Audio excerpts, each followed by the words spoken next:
est là dans quelques petites semaines. Et c'est mon moment préféré de l'année. J'aime bien Noël.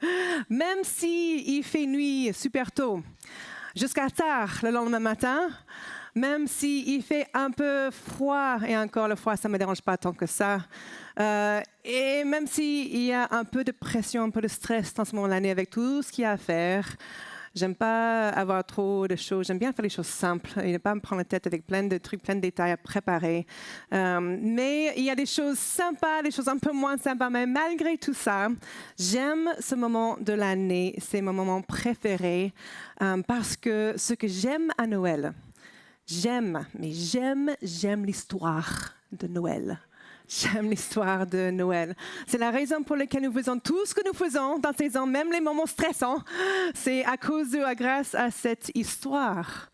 C'est une histoire profonde, une histoire bouleversante.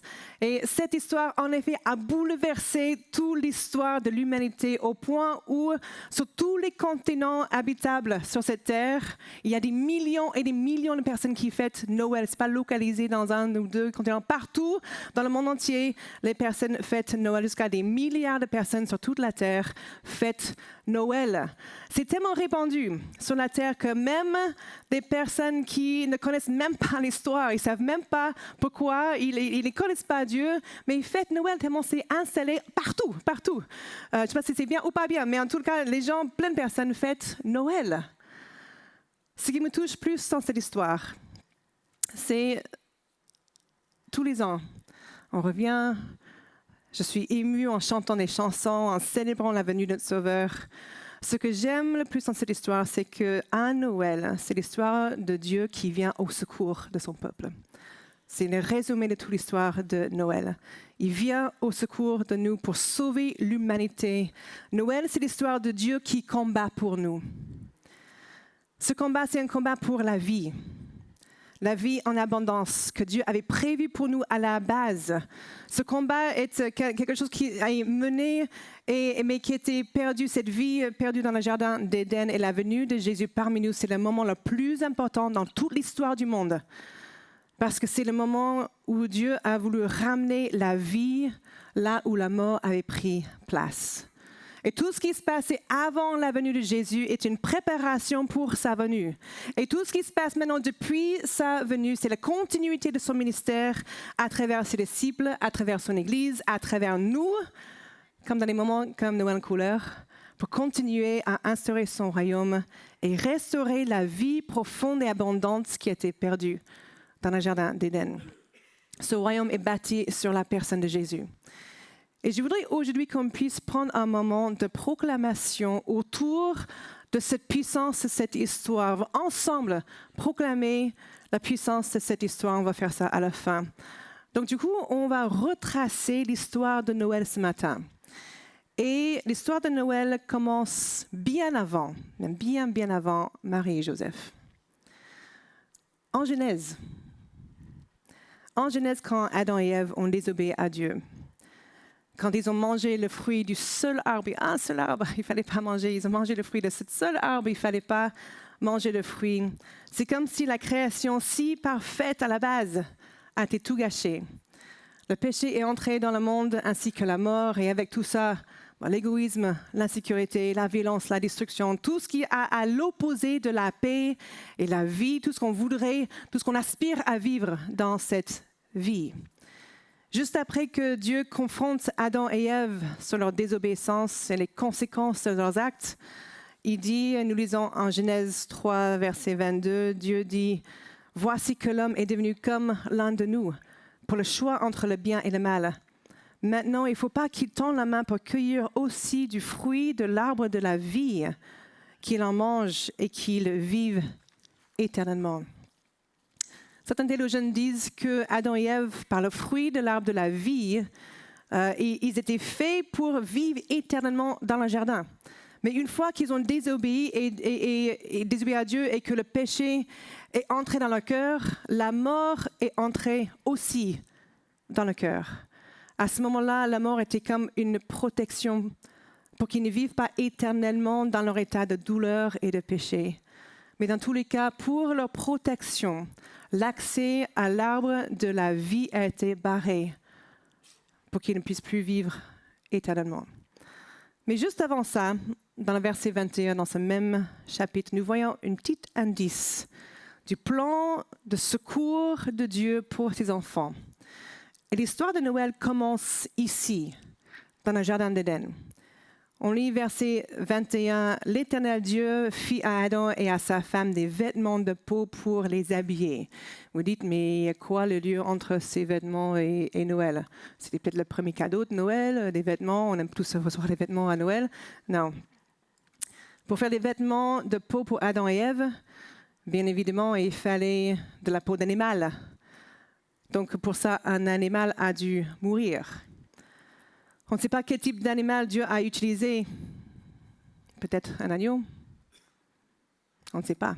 La Bible ne précise pas. Mais un animal innocent a donné sa vie pour couvrir la honte d'Adam et d'Ève.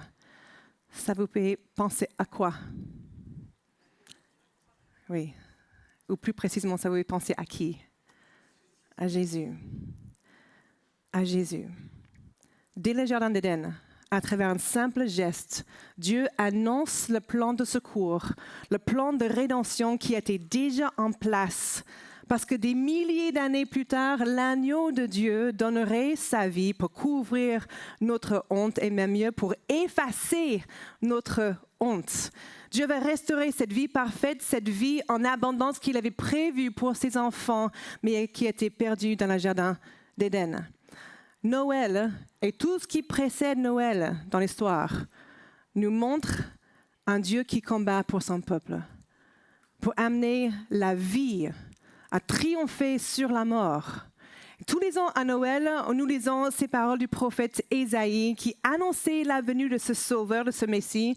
On lit en Ésaïe 9, verset 5. « En effet, un enfant nous est né, un fils nous a été donné et la souveraineté reposera sur son épaule. » On connaît toute la suite, on peut le faire ensemble. On l'appellera merveilleux conseiller, Dieu puissant, Père éternel, Prince de la paix. Amen. Ça, c'est la partie qu'on connaît bien. Mais c'est très important encore ce qui suit dans le verset juste après. Je vais le lire dans la version Summer, rien à voir avec mon prénom. Verset 6, « Il étendra sans fin la souveraineté et donnera la paix qui durera toujours au trône de David et à tout son royaume. Sa royauté sera solidement fondée sur le droit et sur la justice dès à présent et pour l'éternité. » Voilà ce que fera le Seigneur des armées célestes dans son ardent amour. Cette dernière phrase est vraiment clé quand on pense au fait que Dieu combat pour nous. Voici le plan. Voici le plan de Dieu pour venir au secours de sa création. Voilà ce que fera le Seigneur des armées célestes dans son ardent amour. Les derniers mots ici, le Seigneur des armées célestes. Derrière ce mot en hébreu, nous avons le nom Yahweh Tsaba, ou Yahweh Tsabaoth. Je pense que quand on a fait des séries sur les noms de Dieu, les noms de Yahweh, on n'a peut-être pas couvert celui-là. Donc je vais l'aborder très courtement dans les prochaines quelques minutes. On sait que Dieu est tout-puissant. C'est partie de ses attributs, rien n'est impossible pour lui. Mais en plus du fait que tout seul, il est capable de tout, il est aussi le chef des armées célestes. Quand il agit, quand il donne un ordre, ce qu'il ordonne s'accomplit. Point. Le prophète Ésaïe affirme cette vérité quand il dit en Ésaïe 14, verset 27, « Le Seigneur des armées célestes, Yahweh Tsabaoth, a pris sa décision. Qui pourrait le faire échouer? Il a levé sa main, qui la détournerait? » Et la réponse est clairement personne, rien. Il est le chef des armées célestes. On ne sait pas combien d'anges il a sous sa commande. Nous savons qu'il y a des archanges et toute une organisation dans le rang des anges. Voici quelques détails très rapidement, quelque chose qu'on sait un peu au sujet des anges. Selon certaines interprétations des passages bibliques, quand l'archange Lucifer a rebellé contre Dieu et été mis en dehors du ciel à cause de sa rébellion, il est devenu Satan, l'accusateur. À ce moment-là, il a pris un tiers des anges du ciel avec lui, qui sont devenus ses démons. Ce qui veut dire que 2 tiers des anges sont restés avec Dieu du côté de Yahweh. Et quand on fait les calculs, ça veut dire qu'il y a 2 fois plus d'anges que de démons dans le monde spirituel. Quand on lit en Hébreu 12, verset 22, je n'ai pas mis ce verset pour le technique, mais selon la version qu'on lit, il y a des dizaines de milliers d'anges, ou peut-être dans d'autres versions, des millions d'anges. Donc on ne sait pas, il n'y a pas de moyen de savoir précisément combien d'anges existent, mais il y a des milliers, voire des millions d'anges sous la commande du chef des armées célestes. Et même dans ce passage en Hébreu 12, verset 22, ils sont tous en fête. Donc ce n'est pas juste pour mener des combats que les anges existent ou donner des messages. Mais il suffit de dire que Yahweh, notre Dieu, est le chef des armées célestes. Et quand il combat pour nous, nous avons la certitude qu'il n'existe aucun rival à la puissance de Dieu dans le monde spirituel. Gardons bien cette idée en tête quand nous parlons du fait que Dieu combat pour nous. Il n'y a aucun rival à sa puissance. On va revenir à l'histoire de Noël. Bien des générations après Adam et Ève, Dieu a établi un peuple pour lui-même à partir d'Abraham. Ce peuple serait le moyen par lequel il allait faire venir un sauveur pour le monde entier. Par plein de miracles, je ne vais pas entrer dans tous les détails, mais par plein de miracles, à partir de la petite famille improbable d'Abraham avec sa femme Sarah et leur fils Isaac, Dieu a fait grandir une grande famille de plusieurs générations. Et un jour, cette grande famille devait partir en Égypte pour échapper à une terrible famine. Et là-bas, ils n'ont pas cessé de grandir. Au contraire, ils sont épanouis jusqu'à devenir toute une nation de peuples à travers 400 ans. Par contre, pendant ces 400 ans, l'Égypte est devenue un pays hostile envers la famille d'Abraham, d'Isaac et de Jacob, qui est devenu même le peuple d'Israël. Il devient esclave en Égypte. C'est un contexte très, très loin de ce que Dieu avait prévu pour sa création à la base. Son plan pour une vie épanouie et heureuse, une vie de paix, de liberté, de plénitude, c'est plus du tout la réalité de son peuple dans cette période, ni pour aucun peuple d'ailleurs dans cette période. Oui, depuis. Mais Dieu vient au secours de son peuple en les sortant d'Égypte, en les sortant de l'esclavage. Et dans une démonstration spectaculaire de sa puissance, Dieu combat pour son peuple contre une des nations les plus puissantes connues dans cette époque. Parce que rien ne peut tenir contre Yahweh Tsabaoth, le Dieu des armées célestes, quand il a un plan pour libérer ses enfants. Rien ne peut venir contre lui. Et au-delà du plan pour libérer son peuple d'esclavage, Dieu avait mis en place un plan pour libérer toute la création. Ce n'est pas que pour les Israélites, pour toute la création. Libérer de la mort, des ténèbres, du péché. Parce que même si Dieu a libéré son peuple de l'esclavage par l'Exode, son peuple n'était pas pour autant plus esclave. L'esclavage ne se voit pas uniquement par les chaînes physiques et visibles. On est esclave de tout ce qui nous contrôle.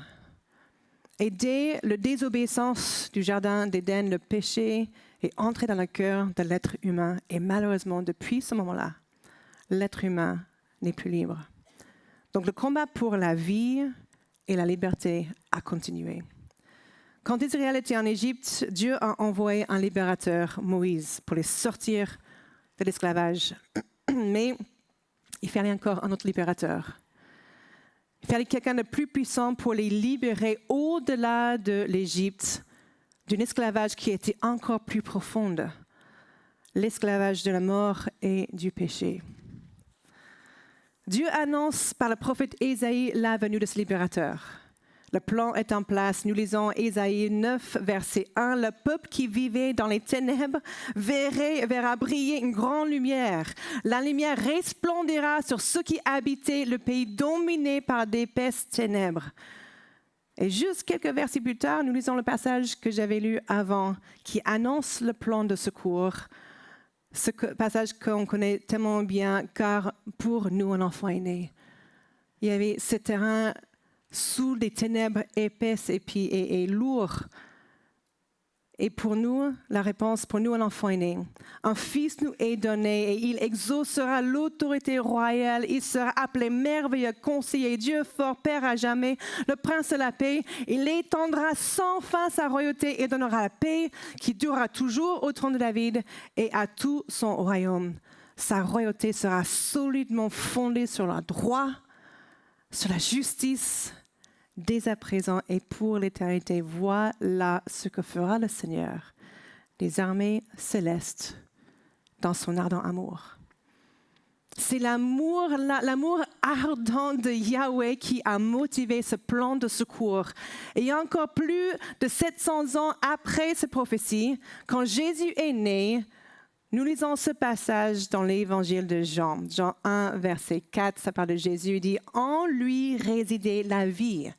Et cette vie était la lumière des hommes. » Cette vie qui était la lumière des hommes a percé les ténèbres dont Ésaïe parlait dans la prophétie quand il a dit « Le peuple qui vivait dans les ténèbres verra briller une grande lumière. La lumière resplendira sur ceux qui habitent le pays dominé par les épaisses ténèbres. » Parce qu'en Jésus résidait la vie. Et cette vie était la lumière des hommes. Amen. Jésus est venu initier un nouveau royaume. La base de son royaume est surtout l'amour, mais aussi la justice, la paix, la liberté, tout ce qui donne vie. Tout ce qui donne vie. Son plan est de restaurer la vie là où la vie a été perdue. Et quand Jésus a annoncé lui-même l'objectif de son ministère, voici comment il a annoncé. Versets 16 à 21 dans Luc 4, nous lisons « Jésus se rendit, il avait grandi bien sûr depuis sa naissance, et se rendit à Nazareth où il avait été élevé, et conformément à son habitude, il entra dans la synagogue le jour du sabbat. Il se lève pour faire la lecture, et on lui remit le livret du prophète Ésaïe. Il déroula et trouva l'endroit où il est écrit « L'Esprit du Seigneur est sur moi, parce qu'il m'a consacré par onction pour annoncer la bonne nouvelle aux pauvres. Il m'a envoyé pour guérir ceux qui ont le cœur brisé, pour proclamer aux prisonniers la délivrance et aux aveugles le recouvrement de la vue, pour renvoyer libres les opprimés, pour proclamer une année de grâce du Seigneur. » C'est comme ça que Jésus lui-même a présenté son ministère. Ensuite, il roula le livre, le remit au serviteur et s'assit, la position pour enseignement. Tous ceux qui se trouvaient dans la synagogue avaient les yeux fixés sur lui. Alors il commença à leur dire « Aujourd'hui, cette parole de l'Écriture que vous avez entendue est accomplie. » Tout son ministère, tout le ministère de Jésus était fondé sur le fait de libérer les captifs, délivrer les prisonniers, guérir pas seulement les malades, mais aussi ceux qui ont le cœur brisé, de proclamer la grâce et la bonne nouvelle. C'est une restauration générale de l'état de l'être humain, corps, âme et esprit. D'amener dans l'humanité qui était dans la mort et la souffrance, dans cet état-là, d'amener dans un état de vie et de liberté. Il est entré dans notre monde, dans notre souffrance, dans notre état comme nous sommes, pour nous sortir de cet état et nous donner une nouvelle vie, sa vie en nous, la vie comme c'était prévu à la base. Dieu a mené le combat pour nous en venant parmi nous en Jésus-Christ. Il nous a vaincus nos plus grands ennemis, la mort, le péché, les puissances du mal. Tout a été accompli en Jésus-Christ parce qu'il est venu nous donner la vie et la vie en abondance. On le lit en Jean 10, 10. Encore, je n'ai pas mis pour les techniques, mais c'est facile de retenir. 10, 10, Jean 10, 10. Il est venu pour nous donner la vie en abondance. Et même si les plus gros combats, ceux qu'on n'aurait jamais pu gagner sans lui, ont été gagnés avec lui, il y a encore des batailles à mener. Et Dieu combat toujours pour nous, encore aujourd'hui. Ce combat entre la vie et la mort est encore en jeu dans notre monde. L'apôtre Jean a écrit en parlant de Jésus en Jean 1, 9 à 12, « Cette lumière était la vraie lumière qui, en venant dans le monde, éclaire tout être humain. Elle était dans le monde et le monde a été fait par elle. Pourtant, le monde ne l'a pas reconnue. Elle est venue chez les siens et les siens ne l'ont pas accueillie. Mais à tous ceux qui l'ont accepté, à ceux qui croient en son nom, elle a donné le droit de devenir enfants de Dieu. » Aujourd'hui, cette lumière est visible à travers nous qui avons la vie de Christ en nous. Et je crois de tout mon cœur que cette vie donne envie. Quand on le voit à l'œuvre chez les gens, quand on voit cette vie dans la joie, dans même une parole de réconfort, on voit cette vie à travers nos vies, ceux qui sont en Christ.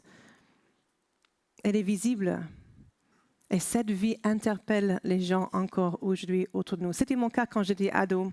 J'avais grandi dans l'église pourtant, mais j'avais quelque chose qui manquait en moi. Et quand je grandissais dans mon groupe de jeunes, je voyais d'autres jeunes qui avaient quelque chose, un truc que moi je n'avais pas.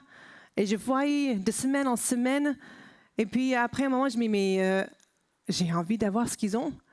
Ils avaient cette vie de Christ en eux. Donc à l'âge encore très jeune, de 13 ans, je me dis, Jésus, je te veux comme ça.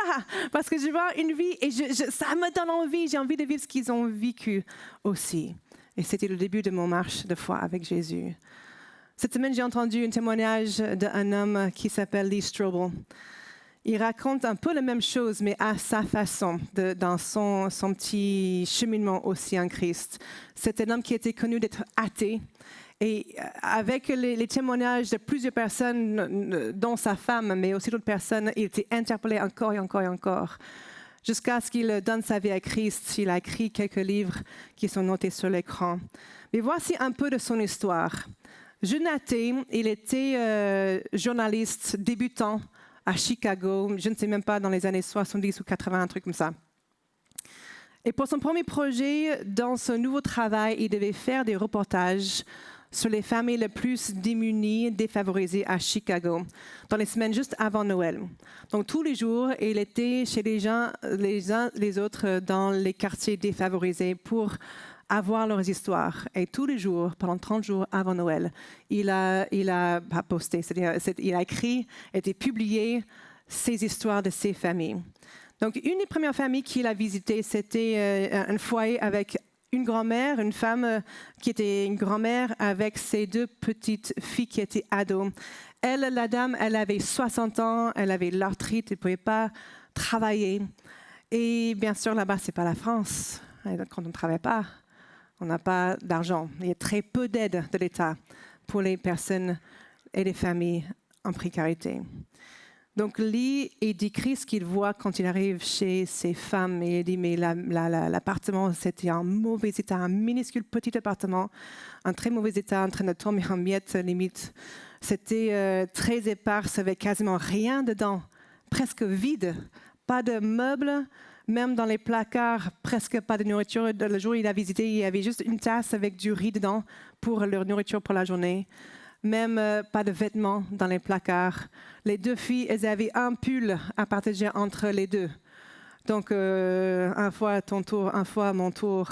Et en hiver, à Chicago, il fait très, très froid. L'hiver là-bas est très rude. Juste pour donner un petit exemple, je me suis amusée à voir le météo aujourd'hui à Chicago, un peu la même période de l'année.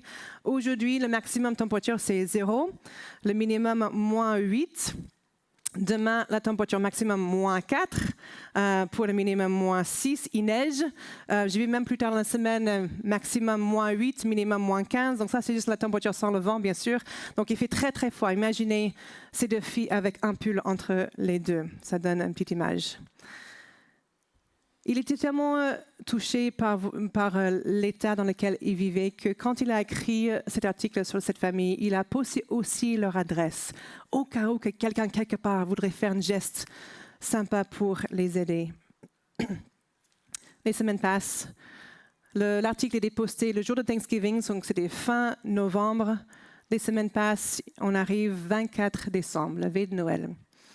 il est au bureau, c'est calme, pas grand-chose qui se passe. Donc il dit, bien, je vais aller rendre visite à cette famille que j'ai vue avant. Ça les a beaucoup touchés de les voir comme ça. Donc il arrive chez ces femmes. Et la scène qu'il voit, il est juste choqué. Il arrive et l'appartement est rempli. Il y a plein de cadeaux, plein de boîtes, plein de choses que beaucoup de personnes dans la région ont envoyées. Et il est rempli de richesses, entre guillemets.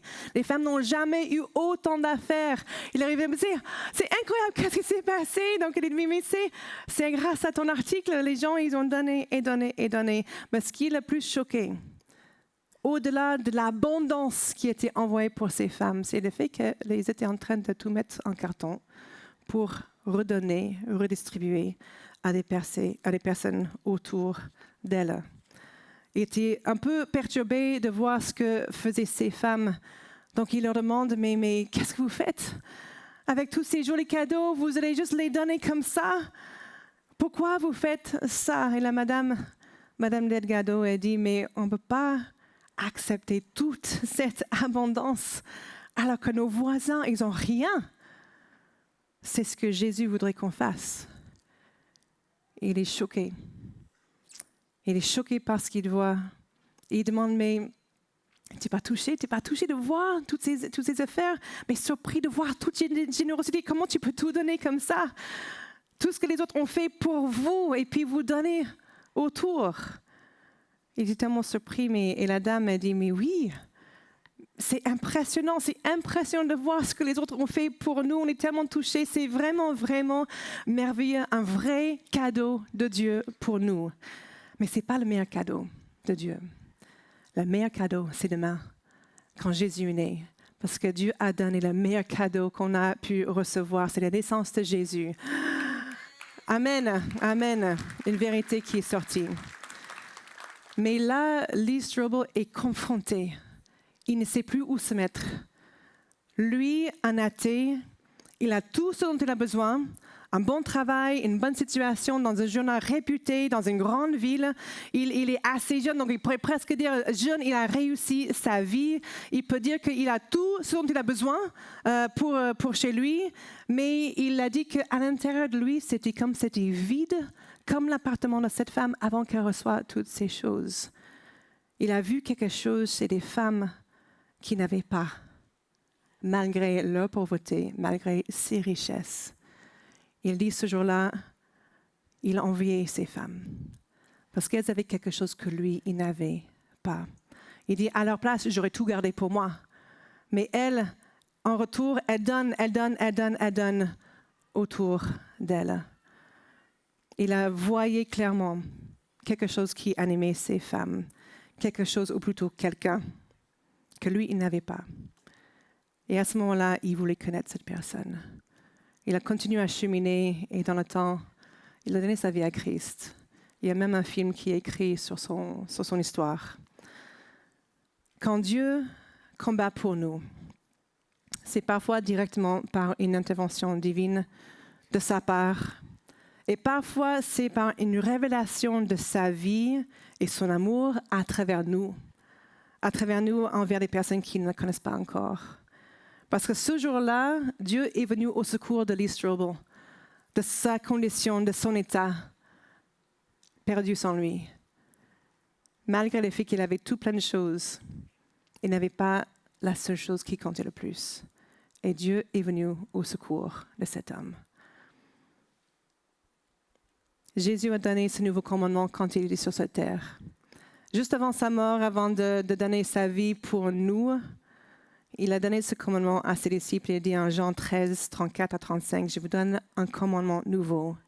Aimez-vous les uns les autres. Comme je vous ai aimé, vous aussi, aimez-vous les uns les autres. C'est à cela que tous reconnaîtront que vous êtes mes disciples si vous avez de l'amour les uns pour les autres. » Et ce combat est gagné par une puissance de l'amour. L'amour de Dieu qui est véhiculé à travers ses enfants. Le message de l'amour est central à l'histoire de Noël. Il est central à cette histoire. C'est l'amour ardent de Dieu qui a motivé tout ce plan de secours de l'humanité. Je vais demander à l'équipe de louange de venir me rejoindre ici. Dieu a restauré la vie en abondance. Cette vie qui était prévue à la base pour sa création, en nous donnant sa vie. Et en Christ, maintenant, nous avons cette vie en nous et Dieu est venu à notre secours à Noël. Il nous donne déjà cette vie en lui pendant notre vie ici sur cette terre. Cette vie n'exclut pas des difficultés, on en a encore. On peut tous dire que la vie n'est pas pour autant facile. Ça n'exclut pas non plus les souffrances, même les moments où on ne ressent pas sa paix ou sa joie, mais on ne peut pas se fier de nos ressentis, parce que parfois ça nous ment et ça nous dit autre chose contraire à la réalité en Christ. Ça ne change pas le fait que notre Dieu combat pour nous. Et Noël, et toute l'histoire de Noël, en est la preuve que Dieu combat pour sa création.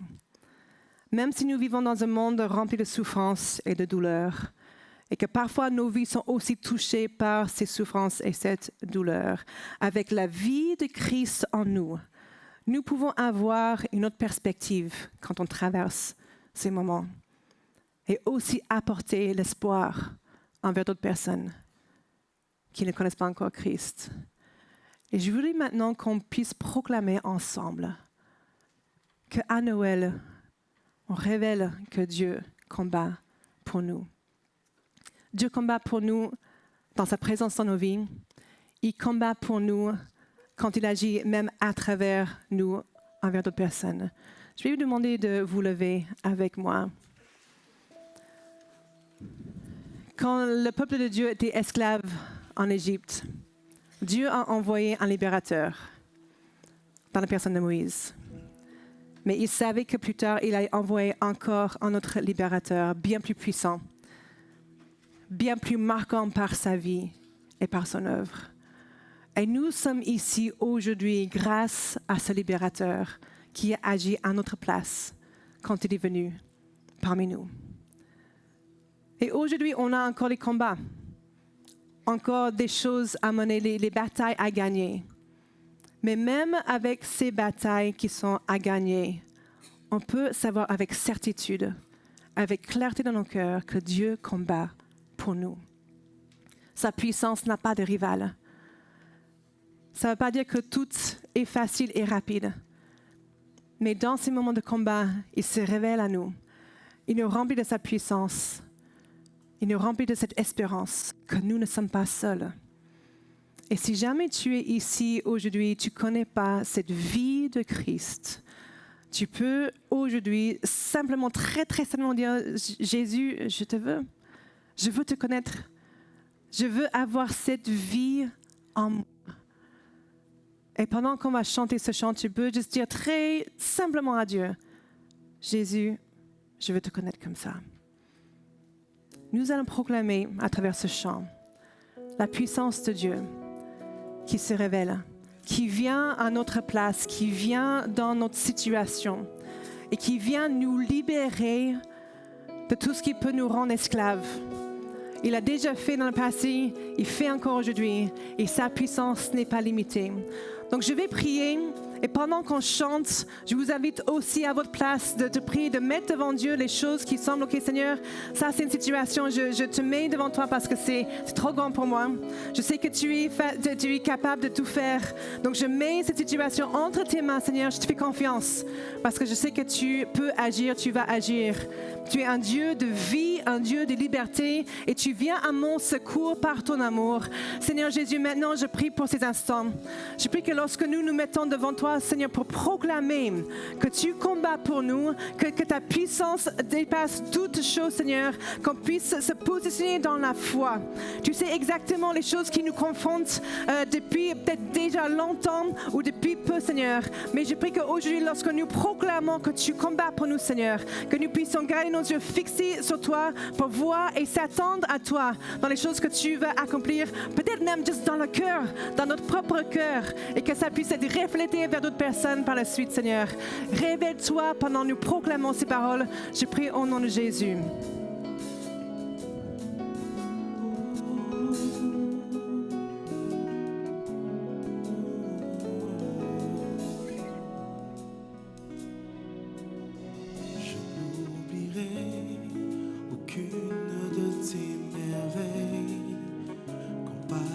personne, tu vas franchir mon cœur.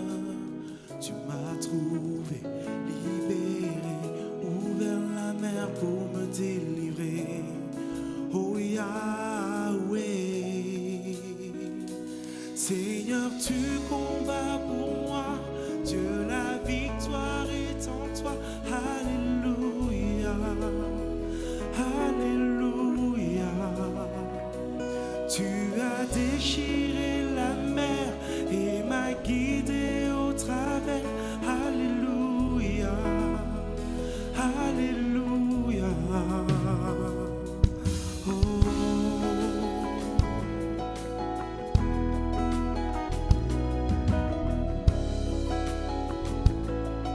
On le chante ensemble, c'est ta nuée. C'est ta nuée qui me guide dans la journée. Ton feu la nuit, tes lumières à mes pieds. Tu m'as trouvé, libéré, ouvert la mer pour me délivrer. Oh Yahweh, Seigneur, tu combats pour moi. Dieu, la victoire est en toi. Alléluia, Alléluia. Tu as déchiré la mer et m'as guidé au travers. Alléluia, Alléluia. Oh Seigneur, tu combats pour moi. Dieu, la victoire est en toi. Alléluia, Alléluia. Tu as déchiré la mer et m'as guidé au travers. Alléluia, Alléluia.